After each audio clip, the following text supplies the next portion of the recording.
وَلَقَدْ يَسَّرْنَا الْقُرْآنَ لِلذِّكْرِ فَهَلْ مِن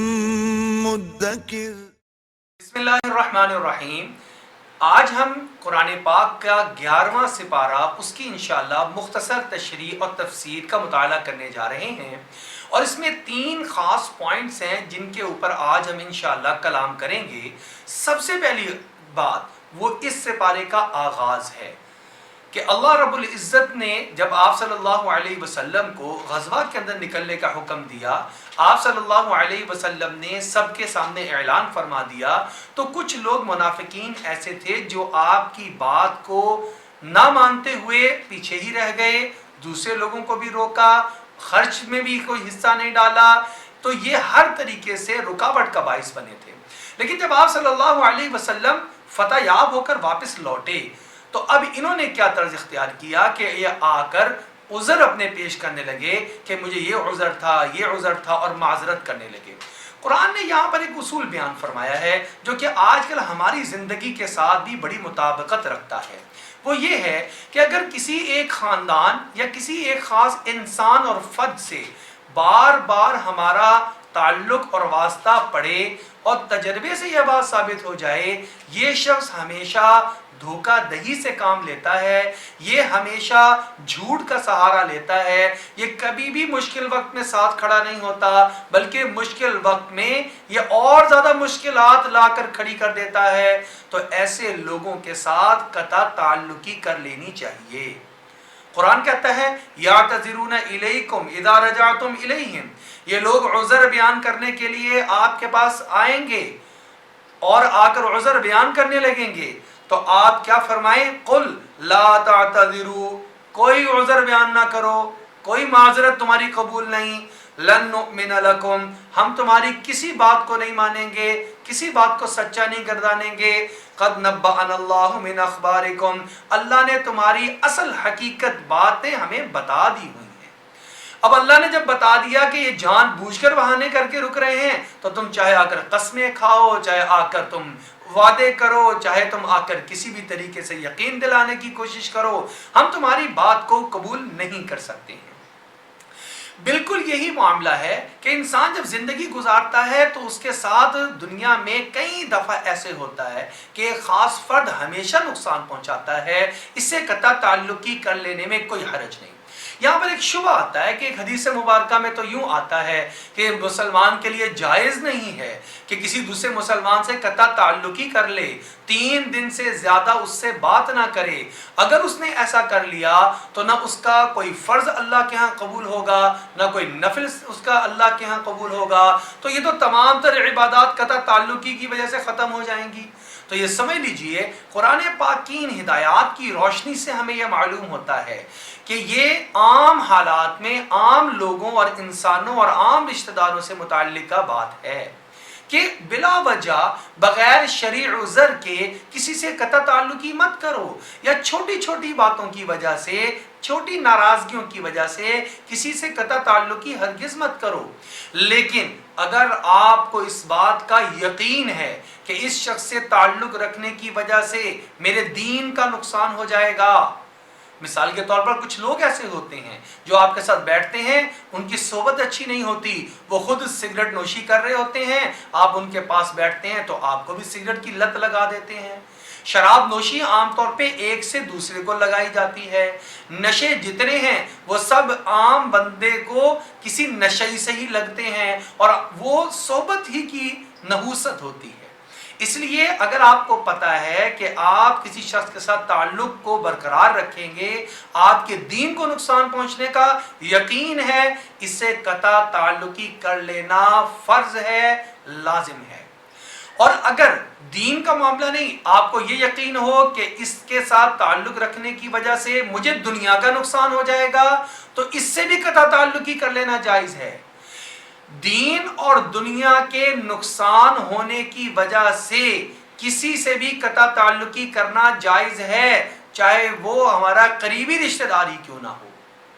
لیکن اگر عام حالات ہیں تو پھر قطع تعلقی نہیں کرنی چاہیے، یہ بات ہمیں قرآنی ہدایات سے ملتی ہے۔ اس میں ایک اور بات جو بڑی اہمیت والی ہے وہ یہ ہے کہ اللہ رب العزت نے کسی کو خود نقصان پہنچانے سے منع فرمایا۔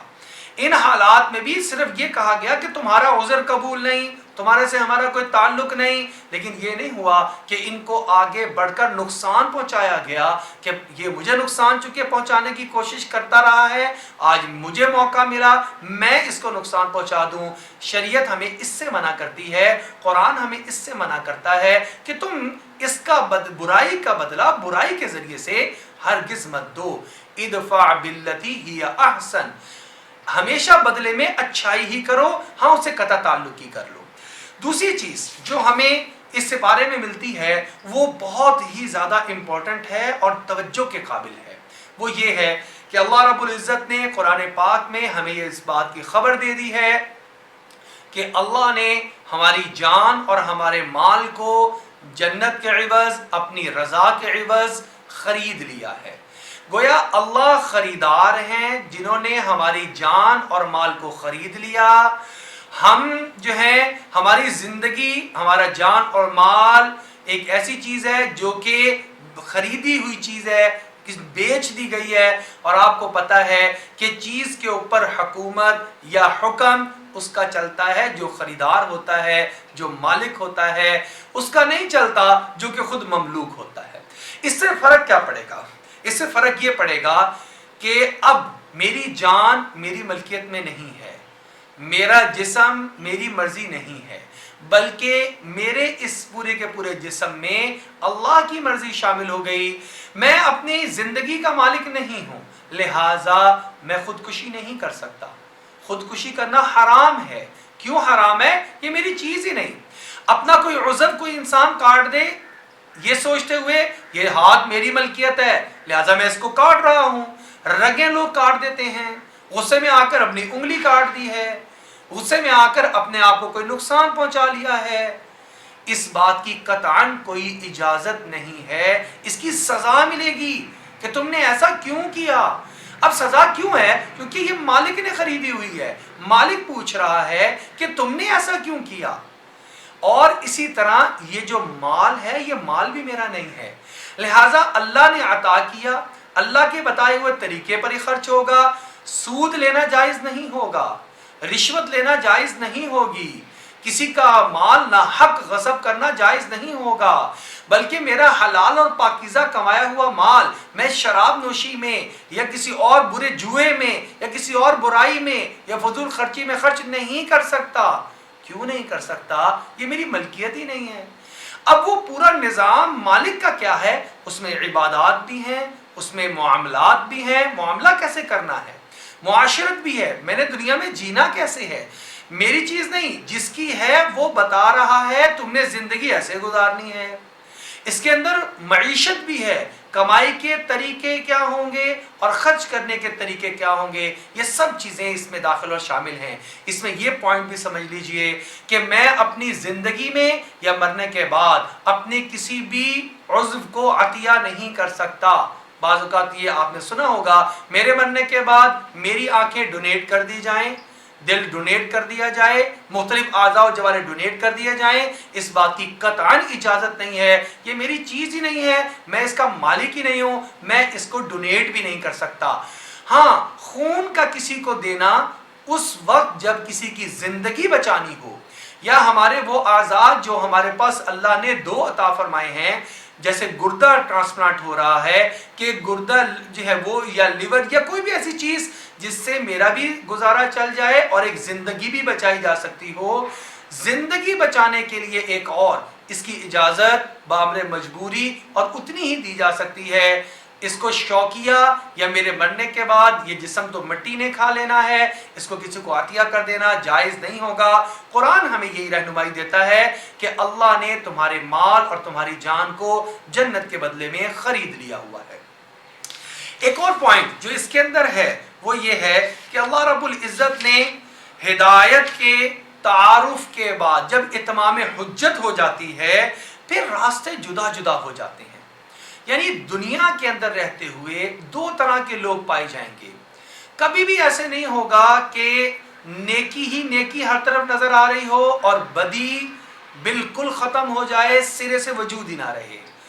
اور کبھی بھی ایسا نہیں ہوگا، کتنے بھی حالات خراب ہو جائیں، کتنی بھی دنیا کے اندر جو ہے وہ باطل کا غلبہ ہو جائے، کہ نیکی کو یا ہدایت کو سرے سے ختم کر دیا جائے اور نیکی کا وجود ہی برقرار نہ رہے، ایسا نہیں ہو سکتا۔ ہاں یہ ہوگا کہ کبھی نیکی کا غلبہ ہمیں دنیا میں نظر آئے گا اور کبھی برائی اور بدی کا غلبہ ہمیں نظر آئے گا۔ اب یہ حق، یہ جو مارکہ حق و باطل ہے، اس میں یہ افراد ہی ہوں گے، حق کی طرف بھی افراد ہوں گے، اگر ان کی کوشش بڑھ جائے گی، کاوشیں بڑھ جائیں گی، سعی بڑھ جائے گی تو یہ غالب آ جائیں گے، اور اگر یہ سستی کریں گے اور باطل والے اپنی مکر، اپنی تدبیریں اور اپنا پورا جو ہے وہ اثر رسوخ اور اپنی تمام صلاحیتیں لگا دیں گے تو کبھی یہ غالب آ جائیں گے۔ ہم نے صرف یہ دیکھنا ہے ہم کس جماعت میں کھڑے ہوئے ہیں، ہم کس سائڈ پر کھڑے ہوئے ہیں۔ چنانچہ اللہ جل شانہ نے قرآن مجید کے اندر اس بات کو بیان بھی فرما دیا، جب کفار مکہ اور اہل کتاب سارے آئے اور ان کو یہ بات بتا دی گئی کہ حق تو یہ ہے، یہ جو بت تم پوچھ رہے ہو یہ کسی کام کے نہیں، اللہ جل شانہ اصل میں خدا ہیں، الہ ہیں، انہی کے قبضے میں سب کچھ ہے، تو پھر راستے جدا کر دیے گئے۔ قل، آپ فرما دیجئے، یا ایھا الناس، اے دنیا جہان کے لوگو، ان کنتم فی شک من دینی، اگر تمہیں میرے دین کے معاملے میں شک ہے تو پھر سن لو، فلا اعبد الذین تعبدون من دون اللہ، میں تمہارے رب کی عبادت نہیں کر سکتا اللہ کو چھوڑ کر، ولیکن اعبد اللہ الذی یتوفاکم، بلکہ میں تو اللہ ہی کی عبادت کروں گا جس کے قبضے میں سب کچھ ہے۔ پھر وہ کیا کچھ ہے اللہ نے وہ بھی بیان فرما دیا، زندگی اور موت اللہ کے ہاتھ میں ہے، تمہارے معبودوں کے ہاتھ میں نہیں ہے۔ معبود کے منصب پر جس کو تم رکھ رہے ہو اس کی صفات تو دیکھو کہ وہ کچھ کر بھی سکتا ہے یا نہیں، جو میرا اللہ ہے وہ تو سب کچھ کر سکتا ہے۔ آگے وہ چیزیں بیان فرما دیا تم تو وہ چیزوں کو پکارتے ہو من دون اللہ، اللہ کے علاوہ، ما لا ينفعک ولا يضرک، جن کے ہاتھ میں نہ نفع ہے نہ نقصان ہے، اور میں کس رب کو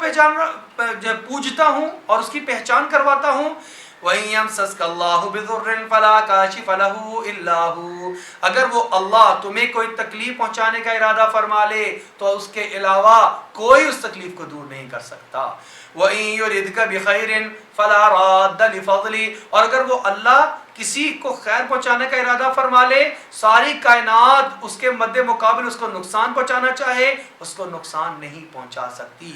ایسا ہے میرا رب۔ لہٰذا اتمام حجت کے بعد راستے جدا جدا ہو جائیں گے، الگ الگ ہو جائیں گے، اور اللہ کے ہاں بھی ہمارا عذر قابل قبول ہوگا۔ یا باری تعالی، ہم نے تیرے ان بندوں کو جو تجھے نہیں مانتے تھے، ہم نے تیرا پیغام بھی پہنچا دیا، تیری حقانیت کے دلائل بھی پہنچا دیے، اب انہوں نے غور و فکر کرنا تھا اور ایمان لے کر آنا تھا، غور و فکر کر کے ایمان لے آئیں گے تو اپنا بھلا کریں گے، اور اگر نہیں لائیں گے تو اپنا نقصان کریں گے۔ ایک آیت مبارکہ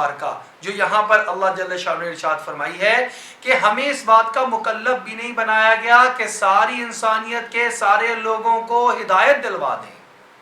اللہ فرما رہے ہیں اگر ہم یہ چاہتے تو ہم تو ایک حکم دیتے سب کچھ ہو جاتا۔ وَلَوْ شَاءَ رَبُّكَ لَآمَنَ مَن فِي الْأَرْضِ كُلُّهُمْ جَمِيعًا، اگر آپ کا رب چاہتا تو زمین میں جتنے لوگ بستے ہیں سب کے سب مومن ہو جاتے، لیکن پھر فرق کیسے پتہ چلتا؟ لہٰذا ہمیں اپنی سی محنت اور کوشش کرنی چاہیے، نتیجہ ہدایت کا اللہ کے ہاتھ میں ہے۔ اللہ جل شانہ ہمیں پوری طرح اپنے دین پر جمنے کی اور اہل باطل تک پیغام کو پہنچانے کی توفیق عطا فرمائے۔